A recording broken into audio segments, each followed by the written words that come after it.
Thank you very much again for having me here, and the Collège de France, Professor Grenet, for inviting me. As I mentioned in my previous lecture, between the 3rd and 7th century, the Sasanian, the last pre-Islamic Iranian dynasty, established the first post-Hellenic civilization on an imperial scale and shaped some of the most important ideas. And these ideas were often expressed with a visual and material culture that connected East and West through trade and diplomatic exchanges across the border of known and unknown places of Central Asia. And the so-called Sasanian-Sogdian textiles, in particular, played a crucial role in this transmission, carrying with them the rich heritage of the era. Thanks to the contribution of Iranian and non-Iranian people, this heritage was developed and spread across Eurasia as new forms that, although similar, show distinctive features different from the Sasanian, and lasted until the end of the Mongol period in the 14th century. As I argue, while some specific iconography can be attributed to the Sasanian, others appear with the rise of nomadic and semi-nomadic people in the 5th and 6th centuries. However, besides textiles, also paintings, stuccos, and metalwork have provided further visual evidence of the diffusion and popularity of this specific iconographic model, as I will discuss today. Thanks to its strategic location between Iran, China, today Pakistan, Sogdian emerged as a key player in acquiring and transmitting visual and material heritage. In the 1st century CE, the Sogdian were not yet a strong presence, but rather a small entity that tried to survive between the Parthian, who preceded the Sasanian, the Eurasian, who migrated from possibly Gansu province of China to Bactria, and also south in the Qinghai province. And started in the 3rd century, Sogdiana became an eastern satrapy of the Sasanian Empire, and an eastern satrapy, and then part of the eastern Sasanian Empire, and witnessed and participated in the historical shift of power and culture. And so 2 centuries later, under the Hephtalite, Sogdiana became prosperous, and eventually by the 6th century, they allied with the Turks from the northern steppes. The Sogdian became highly regarded as merchants and mediator along the Silk Road network. And according to the Chinese, they were very skillful merchants, and when they reached age of 5, they was already sent to study commerce, and eventually by the time they were 20s, they were traveling to the neighboring kingdom. And among the many goods that they traded, there were also silk weavings. In the last 70 years or so, more or less, a significant number of textile items featuring single animals or enclosing roundels, hunting scenes, and very rarely also humans or human busts with floral motif have been discovered in the western region of China, northern Caucasus, Egypt, a few, and European treasury, and classified as Sasanian or Sogdian, or also zandanījī, that is a term that I will discuss much more in detail later. If we try to Google Sasanian or Sogdian textile, this is what appears. But we should distinguish between this iconography and also those that are single animals, like the ram here, for instance, and the animals in roundels, normally in pairs, that I argue were mostly created between the 5th, 6th century, mostly 6th century. And these were mostly probably created, the roundels, in this area between Sogdiana and Xinjiang province, or Turfan today, during the first Turkic Khaganate in the 6th century, and became even more popular with the Islamization of Central Asia in the 8th century. Now, these pattern silk textiles, known as Sasanian or Sogdian, were generally made in 2 complex structures, often erroneously translated into English and other Western languages as brocade. And I point this out all the time. A proper brocade, however, would require an extra weft to create a pattern in a very specific area, as you can see here, that doesn't touch the selvages, meaning the edges. What we are talking about here is a completely different structure. The pattern weaving woven between the 5th and the 8th century instead are the so-called warp face weaving, which created the pattern in warp direction, meaning vertically, and the weft face weaving, which appear in Tabi or Takete and in Tuile or Samith, both creating the pattern in the weft direction, meaning horizontally. While warp face weaving was, or at least is generally accepted as Chinese, the others were adapted into silk around the 4th, 5th century from Western weft face weaving made in wool that reached the Taklamakan Desert. Until the 3rd century, China only allowed the export of finished silk or damaged silk yarn. However, with the arrival of the Northern Dynasty in the 5th century, textiles began to be woven in the western region in Takete with unspun silk yarn made of continuous silk fibers. This weaving substituted the classical Chinese warp face weaving, which did not permit the construction of large patterns. Early silk takete, as I mentioned, followed the iconographic model of wool takete from the West, but with the addition of Chinese character, such as this example that you see here.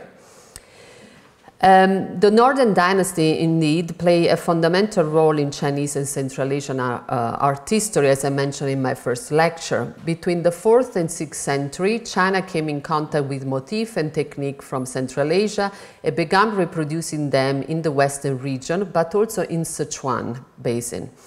Between the 455 and 522, embassies from Persia that were recorded in Chinese as Bose arrived 10 times at the Northern Wei court, and in 533 and 535 they reached the Southern dynasties.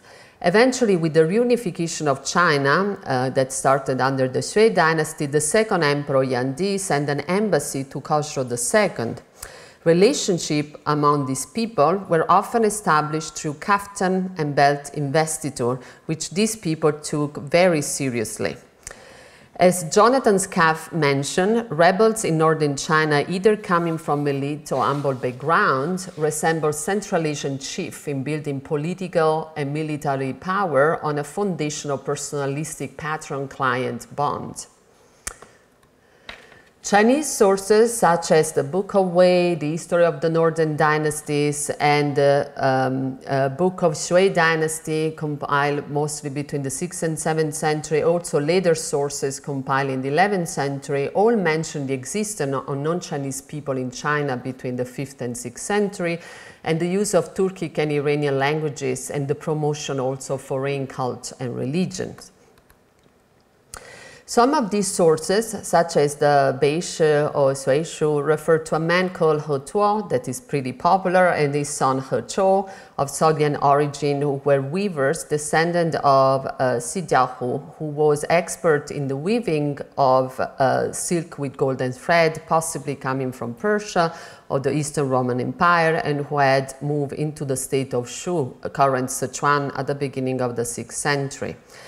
Interestingly, the character Hu, which we can find the name Sijiahu, refer also to mostly to people outside China, mainly from Central Asia, speaking Iranian languages. And this here, as you can see, is one of the very earliest examples of beaded roundels with a camelier and a camel, where we found the Huang, the meaning the king of, translated the barbarian, but let's say non-Chinese people. And these people are these people are also generally referred as Zahu, miscellaneous Hu, were not recognized or included among the Wu Hu, which were the 5 group of people from the north, the Chinese at least distinguished for a certain period of time.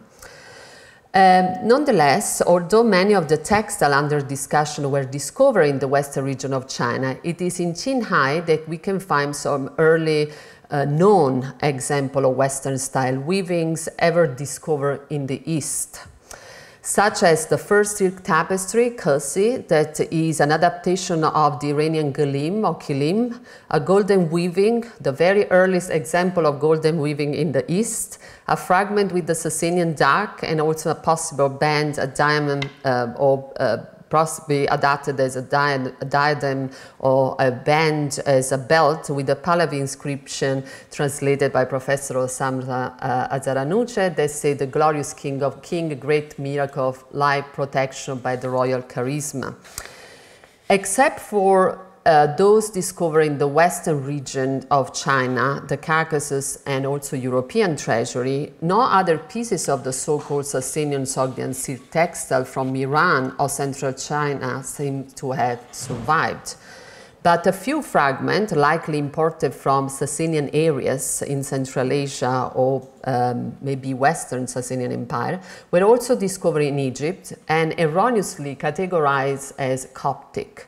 As we can see from these two pieces here, one of which is the Coptic one, this one, and is actually is a tapestry.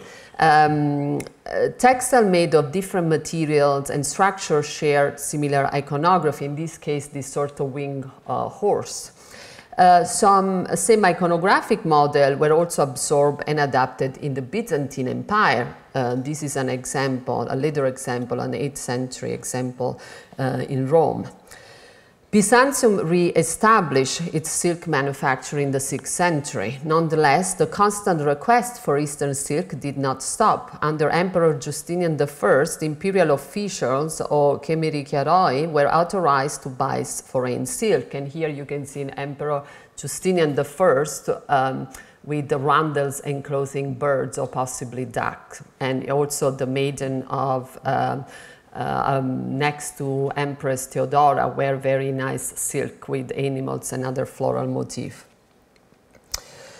A Sogdian man called Maniak was sent to, on behalf of the Yabgu of the Western Turkic Khaganate, who over the Oxus area, to the Sasanian court to get permission to trade silk through their territories to Byzantium, but Khosrow III rejected the proposal and burned the silk brought by Maniak. In 567, Maniak was sent directly to Constantinople through the Caucasus, avoiding the Sasanian, and as a response, Emperor Justinian II sent back an envoy led by the officer Zemarkos. And a year later, the Turkic Yabgu in Tian received the Byzantine to sign an alliance against the Sasanians. The taxation barrier that the Sasanian had imposed was a significant problem that likely forced the Sogdian to trade textile and other goods as Persian, even if they were Central Asian copies, which were eventually recorded in Chinese as Bose or Persian. With the rise of the Arabs and the Islamization of Central Asia, the situation changed. Between the 8th and 10th centuries, no barrier could have impeded the trade of goods in the former Sasanian territories. In the meantime, the Khazar and the Turks had subjugated the various tribes living between the Volga and the northwest China. At the same time, in the 9th century, Byzantium had reclaimed control over Crimea and part of the Black Sea. The Arabs found their roads across the former Sasanian territories. They traded around merchandise for northern goods, intensified the commerce on the northern road that intercrossed those through the Mediterranean area, just between the Black Sea and the Caspian Sea. Khazar, Byzantines, and Arabs likely continued to use the Transcaucasian road that was established during the previous century to avoid the Sasanian for their own trade and to pay local tribe in the area. As I mentioned before, the only textile fragment from Iran, at least those that I know or that are published, dated to the Sasanian period, are damaged wool or cotton fragments that do not show any particular pattern except for some embroidery, such as this one that were excavated, and this is the date from the Metropolitan Museum. And, but other similar examples, known as flat weavings, are not used for clothing but for cushions or furnishing or furniture, are held in private collection, and this is an example in wool that has been radiocarbon dated 560 plus minus 60 years from Samangan in Afghanistan in the Al-Sabah collection. So, Regarding the terminology, in Chinese sources, these textiles are specifically referred to as foreign textiles, different from the Chinese types of the Central Plains. Document discovered in Dunhuang Cave 17 records Central Asian style textile produced in Xinjiang as fanjin and hujin. Again, another document from the 10th century also mentioned a specific type called shashanajin, which might have been a specific type of silk or cotton or any other fiber woven in Zandana near Bukhara in Sogdiana. The Chinese were indeed forbidden to wear patterned clothing because their monochromatic robe marked their social rank since the Han Dynasty. Only women were those who sometimes broke the rules, especially those sent as brides to the Western chief and adopted the foreign style. And this is a very well-known figurine from Astana dated to the 7th century, and here you can see the skirt is properly tang, Chinese, but the rest, like the vest with the roundels and the shawl with the 3 dot, is an Iranian adaptation, or in any case, one of these foreign style textiles. More specifically, later Islamic sources also informed us that the beaded roundel motif was probably representation of coins or star. In the language of ancient Persian, Sadi Tusid explained that Parniyan is a sing from eastern Turkestan which has patterny roundels, while Parand is indicated as a monochromatic textiles, which implies that the first Parniyan was most likely a multicolored textiles, a polychromatic textiles. The decoration seems to recall coins, probably dinar and drachma, also as suggested by a panegyric by the poet Elami Gorgani, or the stars of the Byzantine Empire. And apparently they prefer a blue ground textile with a roundel white dot to refer to the stars. The two terms are also found in Arabic form as barakan, a word borrowed and transliterated apparently from the Pahlavi and Sogdian parangan, that by assonance might be perhaps associated with the later baldaquin or baldachin in English, woven in Baldak, Baghdad, and rewoven in Italy during the late Middle Ages. And I will talk about this in my last lecture here. Not by coincidence, weaver moved to Baghdad from Shustar, Khuzestan province in Iran, which was the main center apparently of these weavings. Two other major Iranian areas that produced this kind of textile were Tabaristan, south of the Caspian Sea, and Fars, north of the Persian Gulf, which specialized in a variety of weaving, including also those with Tabaristan patterns, apparently with roundels with dots.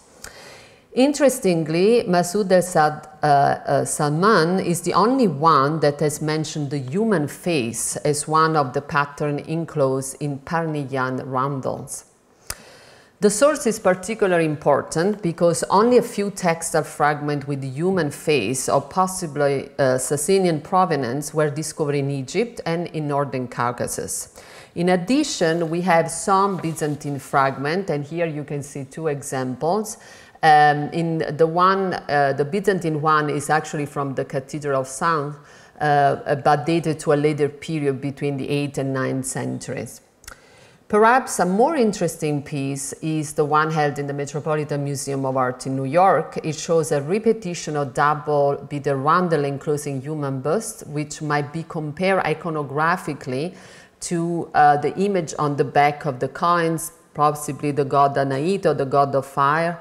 If you look at the hat, this kind of helmet with the ribbon here, and this kind of helmet that you can see also on the textile here, or also the head of the king on the woolen tapestry discovered in Egypt, now in Lyon.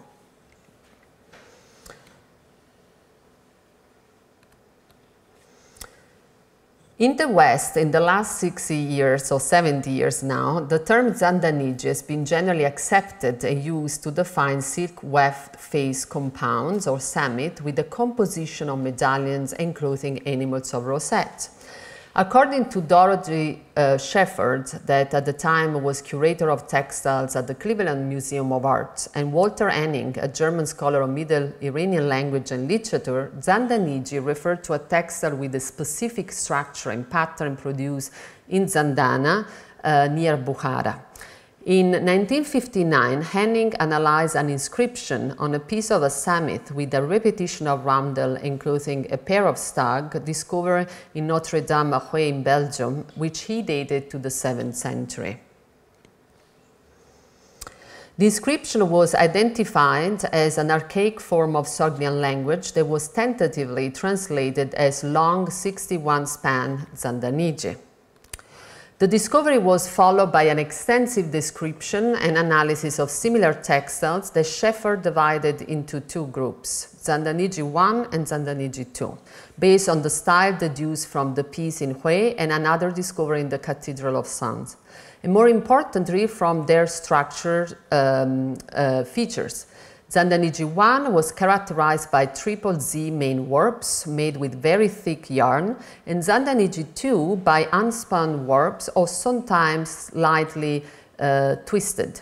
A third group eventually followed these two, zandanījī 3, was added and discussed by Anna Jerusalimskaya from the State Hermitage Museum in St. Petersburg, who worked all her life on textile material from Moshevaya Balka in North Caucasus. Unlike the first two, the third group was not defined by the structure, but by the composition and the motif, mainly featuring hunting scenes. After the exhibition La Route de la Soie in 2009-2010 in Brussels, during which the textile discovery in Hui was displayed, Nicholas Sim Williams and Jeffrey Kahn reanalyzed the inscription that turned out to be a 9th century form of Arabic script. According to Khan, the textile belonged to the commander Abd al-Rahman and was acquired for 38 dinars. The term zandanījī, however, is mentioned in the History of Bukhara, written in 943 by Narshaki, and is interesting because it's the same date, 10th century, when the term Sasanian appeared in Dunhuang, referring to this possibly textile from Zandana. And I quote, "Zandana has a great citadel, a large marketplace and a grand mosque. Every Friday the prayers are performed there and there is trading the same day. The specialty of the place is zandanījī, which is a kind of cloth made in Zandana. It is fine cloth and is made in large quantities. Much of that cloth is woven in other villages of Bukhara, but it is called zandanījī because it first appeared in this village. That cloth is exported to all countries such as Iraq, Fars, Kirman, Hindustan, and elsewhere. All of the nobles and rulers make garments of it, and they buy it at the same price as brocade. Vardana is a large village with a large citadel and strong fortification. It was a stronghold of kings in ancient times, but it is no longer a royal residence. It is older than the city of Bukhara.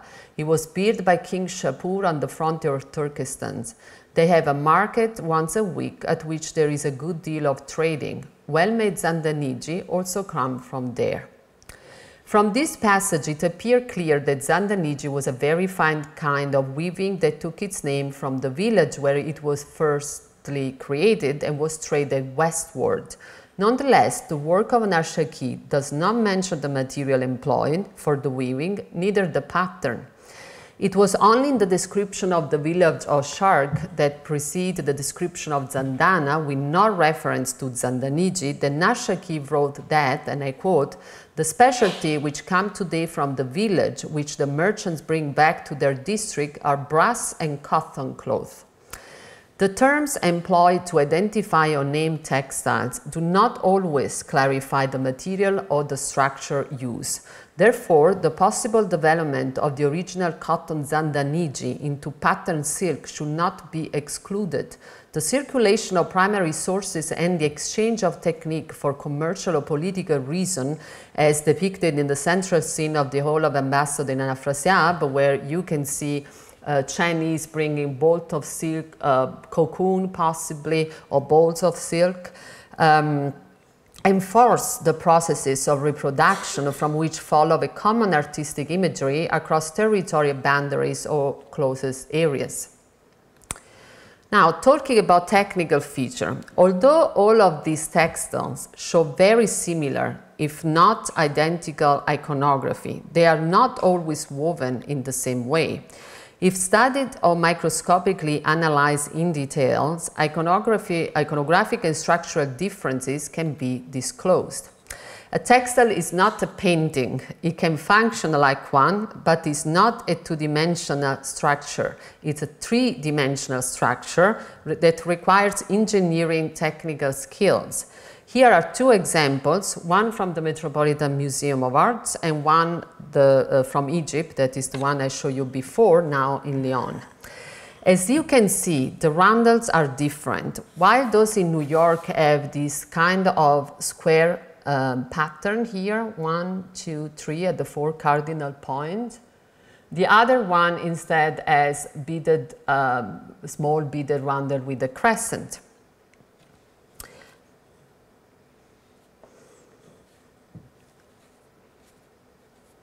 The horse on the right appear very similar, the horse on the left look bold and less refined compared to the one on the right from Egypt. Now, I leave this to you, but you can see the difference also, the headdress, so the decoration of the head, for instance.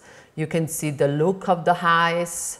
The type, this one is a little bit more cartoony, I would say. It looks like a cartoon, it's comical compared to this one that is more naturalistic. The horse on the right appears, this one from Lyon, now in Lyon, appear very similar to the grazing horses depicted on the remaining robe in the Textile Museum in Washington, D.C. that has been radiocarbon dated to 338, between 338 and 596. Similar fragments are also held in the Abeck Stiftung in Switzerland and other collections worldwide. One prominent features of these textiles that create these realistic animals, or more naturalistic in the look, is the so-called point Berkeley, which created the gradation of the color weft on the surface. And you can see here that you have the alternation of blue and white. So it creates the tone, the hue of the shape of the actual color. However, it was not used for all these type of textiles, and there is a technique that disappeared around the 8th century. In the fragment from DC, we can also see the division of the warp into set of 3, which is not always a common feature. For instance, in another piece with grazing horses from the Asian art company by Carlo Christi, we don't see the point Berkeley, and the horse's features appear dark and bold. And these are some details that you can compare. For instance, you can see the wing that are very dark blue that you don't see on the one above. For instance, this one, you can see the light color blue and the roundel here, also the legs. You will not find the roundel there. It's all dark blue. There is no fading, no definition. It's less naturalistic. We have not found any physical evidence of the loom used to weave these textiles. Zhao Feng very convincingly argued that they were woven on a loom similar to the vertical Iranian Zulu loom, in which 2 persons generally operate on both sides, one on the front, one on the back, and are created for rugs generally. And they are used to create rugs. Many of these textiles show 2 main characteristics, those especially from that I define Central Asian textiles. The first one is that the pattern repeat on the surface appear of different dimension, even if the number of the warps is identical. So how is it possible? Most likely this was due to the lack of what today we call reed, which is a sort of comb in the loom that divide the warps equally. So this, whatever loom they used, this part was missing. So that was done freehand, basically. Secondly, many of these textiles show a pixelated effect due to the very thick warp of set or warps. That makes them very thick compared to the proper West Asian or East Asian textiles that are way more refined. The Chinese or those from, let's say, Syria are very, very refined in terms of outlines. But why are these textiles recognized as Sasanian or Sogdian? They are commonly associated with the rock relief of Takebustan in northwestern Iran, which once was a hunting preserve and a garden paradise of the Sasanian kings, and also to the Sogdian mural painting that I showed you before, such as those in the one in Afrasiab. Among the many Sasanian rock relief sites, Takebustan is the only one characterized by large and detailed depiction of clothing made with patterned textiles. These are some of the textiles found in the western region of China and the Caucasus that you can find also in Takebustan. Not identical, but very similar, including the Tree of Life, which is probably one of the most popular motifs. It also simplified as a blossom, and it also appears on a couple of fragments from Astana, Xinjiang, such as those that I reconstructed there. In this case, however, the Tree of Life appears at the side of an enthroned king on a very large piece in Copenhagen, and another part, identical one, is in the Abbeck-Stiftung. Allegedly, the Turks sent a blue robe of Chinese silk decorated in gold, showing a king sitting in his place, adorned with a crown and surrounded by enslaved people with funds to the Sasanian king Khosrow I. It is possible that because it was a gift, the Chinese depicted an Iranian king similar to this one, which indeed recalled Khosrow I at the center of the so-called Solomon Cup from Saint-Denis, now here in Paris, and on a silver bowl in the Walter Museum of Art in Baltimore. These three kings sit on the throne, are sitting on a throne that are supported by zoomorphic feet, but while on the textile we have rams, those on the Solomon Cups are winged horses, and the one on the metalwork are falcon. More importantly, the king on the textile wore a double lapel robe and a wing crown, which was a pseudo-Sasanian style acquired by Eftalid of Turks and also Tibetan, mostly Tibetan people, different from the Sasanian fashion that does not include lapel robes. As I discussed with Professor Grenet, this image might be related to the new Navruz. Possibly these were textile created for the Navruz, of the Fest of the Kings, where the ram determined basically the beginning of the spring, and in the sources that he showed to me, he also said that the king was given fruit from the flowers, and in this case, this king is holding two flowers. However, similar type of cape, or let's say this large fragment with a curvilinear shape, that in my opinion come from Qinghai, have been discovered. And here, for instance, is another example in a private collection where we have roundels with birds, and in this case the birds hold a grape in their beaks and have also grape on the back. That might be another symbol of renovation, of festive occurrence, probably related to drinking of wine, let's say. I believe these come from Qinghai because they both show this trim on the side, that is this what I call the rainbow trim, that are specific details that we found only on textile excavated from Qinghai. So it was a peculiarity of Tibetan textiles, so in any case textile received by the Tibetan, the Tuyuhun and Tibetan. So although the origin of Takebustan is still very controversial, and I forgot to mention, sorry, that these might be all cape, human cape, but they are very, very large, or most likely used for large animals. As one example is the camel in Afrasiab that has this very large cover, let's say. Although its origin is still very controversial, the rock relief of Takebustan might have been made by painters, possibly foreign, rather than sculpture, as Ernest Erzfeld proposed, and therefore linked to the later cycle of the Afrasiab painting in Sogdiana, where similar textile and costume decorated the hall of the ambassador, or perhaps, as suggested by Simone Cristoforetti and Gianroberto Scarcia, by Chinese and Byzantine masters who created eclectic decorations, these their words, different from the classical Sasanian types. The robe of the three ambassadors depicted in Afrasiab featured three of the most popular patterns, such as the boar head, ducks with ribbons, and the so-called pseudo-simurg. Here are three similar examples: a wood tapestry, possibly from Iran or Eastern Iran, a silk samit from a Tibetan tomb in Dulan, and a silk samit, probably most likely Byzantine, from Moshevaya Balka, but all dated between the 7th and 9th centuries. No evidence proved that a composition of the so-called Sasanian roundel, including animals or other figures in silk, was created near Bukhara and named zandanījī.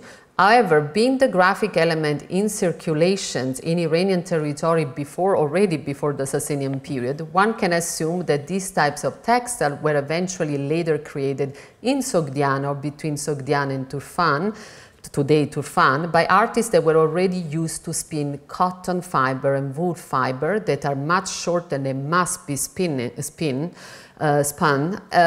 rather than silk fiber that instead doesn't require the spinning, because silk fiber are very, very long.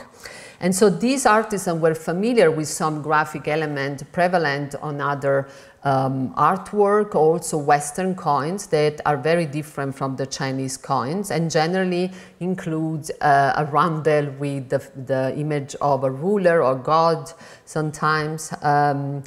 And it is likely that the symbol is mainly related to Sasanian iconography, including crown, wings, and crescents, and also the Byzantine coin iconography and other media spread into and beyond Sogdiana in the western region of China, and were acquired for silk. Between the 5th and 6th century, Byzantine coins were acquired in China and used as clothing embellishment, as demonstrated by the gold solidi discovered in the 6th and 7th century tomb in Ningxia that have small holes punched in their surfaces that were used to embellish the clothing. As I previously mentioned, roundel with human images are rare. Still, the fragments that have survived, which can be dated to the 6th and 7th century sometimes, generally show images of foreign people drinking and eating. A unique image of a repeated female face enclosing a beaded roundel, except for the possible, the one in the Metropolitan Museum, appear on the skirt of an attendant portrayed in the Northern Qi tomb of Xu Xianxiu in Shanxi. The image has been identified as a bodhisattva, comparable to the image on a stucco from Shorchuk in Xinjiang, or perhaps also, I argue, we can compare it to the head of the Sogdian goddess Nana. A panel from Kafir Kala near Samarkand shows the goddess Nana with a wing crown and donors dressed in robes with beaded roundels. And if we isolate the Nana's face, we will see that the halo of beads and the crown might vaguely recall the bodhisattva in the Xu Xianxiu tomb. Other attendants in the same tomb were also textile with beaded roundel, enclosing floral motif or pairs of various animals. And another isolated motif, such as the horned lion on the lunette at the entrance of the tomb, were also reproduced on textiles. Such as this important embroidery now in the Ryuji in Nara, Japan, that probably arrived and was acquired through Korea, and was used as an offering to the Todaiji after Emperor Shoku's death in 756. The horned lion, which can be traced back to the Achaemenid period, functioned as a guardian of the celestial realm. It appears also in the corridor of a tomb in Ulan-Kerem in Mongolia, and in China it became the magical qilin at the entrance of temples. The motif inside the roundels, however, generally speaking, change over the centuries. So in the first period, we can find these roundel enclosing rosettes or leaves combined with the more or less complex Iranian patterns that appear during the Northern Dynasty period. And later, with the arrival of the Turks and the establishment, as I mentioned, the first Turkic Khaganate in the 6th century, the roundel with animals appear and were also combined in pairs, in group of two, with variation of the roundels that are not always beaded, but we can also lobed or flowers or other motifs. Some of these motifs, such as those on the robe of the three ambassadors in Afrasiab, the boar head, the duck with the ribbon, and the so-called simurg I mentioned before, became extremely popular. They also appear in Buddhist caves. Here is an example from Kizil Cave 77. That is a tile from Bamiyan in the Museum Guimet. In medieval Illuminati manuscript, here for instance, you can see the duck, and again a cave 60 in Kizil. In Italian mosaics, this is a pseudo-simurg from the Monastery of Sant'Ilario in Venice, for instance. Various studies have examined the meaning of these zoomorphic figures, many of which associate them with Zoroastrian figures of deities that somehow traveled and were acquired in different locations. Since Sasanians, we might assume they were somehow related to the Iranian pantheon.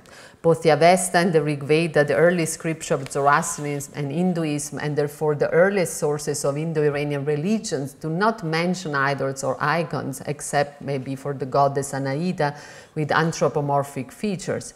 Instead, some gods are said to assume animals' forms or are depicted as symbols. Unfortunately, not all these animals can be always related to a god. The bird has been associated with the bird of prey, the boar with Veritragna, the god of victory, and again a horse or a lion with Mitra. But many are the hunting scene in Sasanian and also Byzantine art where the kings chased these animals. For instance, this one is another piece from Japan, very famous, where we can see four pseudo-Sasanian kings seizing a lion. It includes also, in this case, Chinese characters in the bodies of the horses, and this piece was created in Point Berkeley. Nonetheless, the composition of this piece seems to be rather an adaptation of early fragment featuring two horse riders discovered in Astana and dated to 657, and also in the Al-Sabah collection, and others in Al-Sabah collection, also radiocarbon dated more or less between the 5th and 6th centuries. We might justify the appearance of some Iranian gods in the form of animals only when we have clear symbols may be associated with them, such as wings, ribbons, and pearls, which recall the far, the harna, literally glory, as a divine mystical force or power. The wings appearing on the crown of Sasanian kings in textiles are also transformed into a pedestal or seen only on some animals, such as the horse, and sometimes horned animals such as the stags. The ribbon records the diadem as a symbol of royal investiture, as shown in depiction of Sasanian kings in relief and coins. It appears especially on ducks, rams, stags, and horses, also on stackers. The pearls appear in a combination of three on the back of coins and also on Sasanian clothing, and later also in tongue clothing, such as the shawl of the lady from the figurine from Astana. Original motifs most likely lost their meaning over the centuries and were indigenized into new form. An example is the double axe motif discovered on textile from Moshevaya Balka that, as Anna Yerusalimskaya suggested, may be a transformation of the two facing boar heads, possibly related to a local cult. However, a few elements in the bodies of these animals on textile can be traced back to the oldest known carpet in the world, dated to the 5th century BCE, from Pazyryk in the Altai, the so-called Pazyryk carpet. Unlike all the other items made of felt discovered in situ, The wool carpet is made with 3,600 symmetrical double knot per square centimeter. This type of knot is known today as Turkish knot and is quite different from the Persian type, which instead is asymmetrical. By looking at the iconography, it is still likely that this carpet was an Achaemenid gift for the Altaic people, possibly made in Bactria, by people in contact with the Persian. Among the various patterns, except for this type of star that traces back to a relief from Nineveh in ancient Assyria, the stags repeated in the carpet are the only element that connect to the Sasanian-Sogdian silk textiles. If we look at these two fragments in comparison, we can see that they are similar but not identical. Here you can see the stag from the Pazyryk carpet, A, and B and C are two examples on silk. The first one, the B, has two small circles in the bodies, and these two can be possibly the emblem of the sun and the moon, as they also appear later on other animals, and are reminiscent of the organs depicted in the stag in the Pazyryk carpet. And the rosette instead, in the second pair, C, is one of the main motifs that appears in early Iranian art, as we also seen on the fragment in wool that I showed you before, and became also popular in Byzantine art. One example, famous examples, are the rosette that appear on the mosaic ceilings of Hagia Sophia in Istanbul, for instance. Between the 5th and 6th century, when various Turk-Iranian and Turco-Mongolic populations began to dominate Central Asia and also Chinese territories, these zoomorphic figures started to appear on sarcophagi that we generally call Sino-Sogdian sarcophagi, or also depicted in tombs.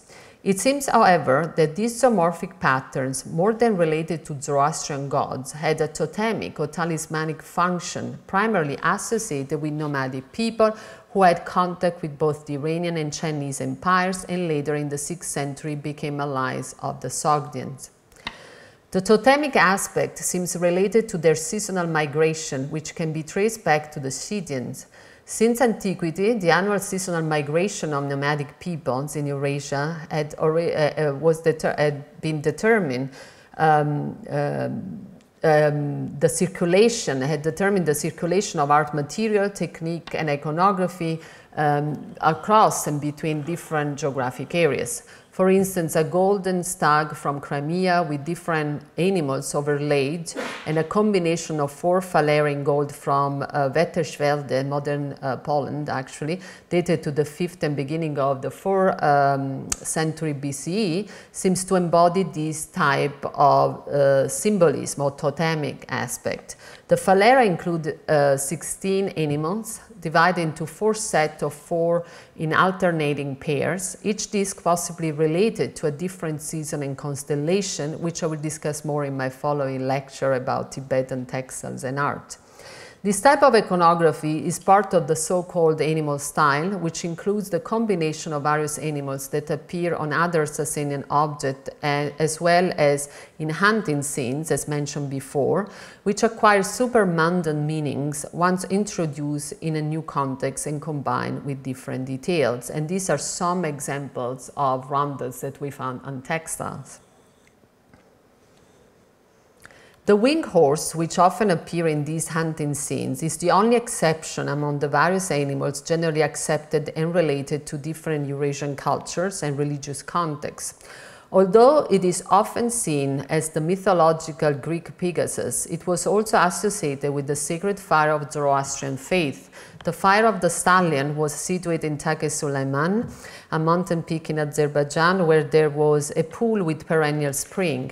It is here that we found seals with winged horses, like those that appear also on textiles, such as those that you see here on display. The horse began appearing on on Chinese art object and became a frequent pattern and eventually contextualized in narrative scenes or isolated with other elements in later Shui and Tang textiles. The acquisition of such an image in China was related to the trade of silk in exchange for the fast horses of Taiyuan or Fergana that the Chinese had already established during the Han Dynasty in the 2nd century. Today, a descendant of the Fergana horse might be the Akal Teke, which is a Turkmen horse breed with a distinguished metallic sheen. But as I mentioned, it was especially in the later Tang period, after the fall of the Sasanian and the Islamization of Central Asia, that these textiles with zoomorphic patterns began to circulate and reappear as new form in the Buddhist caves or also in early Islamic contexts. The beaded roundel was slowly replaced by or combined with the lotus flower, representing the Buddhist mandala, a symbol of an ideal universe. Eventually, all these motifs and patterns were combined in complex composition and more sophisticated weaving of larger dimension. Because of their portability, these textiles became prototype for wall painting and architectural decoration, and especially during the early Islamic period, the same motif, such as the dak, reappear in different types of patterns that are not beaded roundel, but lobes, for instance, quadrifoils or octagonal motif. And this is a very interesting comparison because this is the one in the middle is a shirt now in the Museum of Islamic Art in Doha that might be related to the material from Qinghai that has a song composition almost identical, very similar to the reliquarium from San Severin in Cologne in Germany that has been radiocarbon dated. And if you look carefully, you could see that they are not identical. Most likely, I would say that this one from San Severin, it was probably made in Syria or Iran, rather than the other one was made in Central Asia, so to the opposite part of Eurasia. They were embellished, these textiles, reproducing great quantity as a mark of Turkic cultural Longue Durée in Eurasia, as it appeared also in Samara, as we can see from the sketch of the wall painting by Erzfeld. And they were also included in Byzantine iconographic repertoire of images that decorate European churches, as we can see from the Plutio Santa Sprena al Porto in Naples, which is one of the many thousands of examples we have today. To conclude, the preservation of a typical Central Asian textile imagery, so-called Sasanian-Sogdian, betrays a constant form of trade and gift exchange, which changed a little over the centuries, and a provincialized form of power in external area by group of people who sometimes identify themselves with the Persian culture. Is in this external area that this Sino-Iranian textile imagery, not Sasanian or Sogdian, was preserved and readapted over the centuries. Thank you.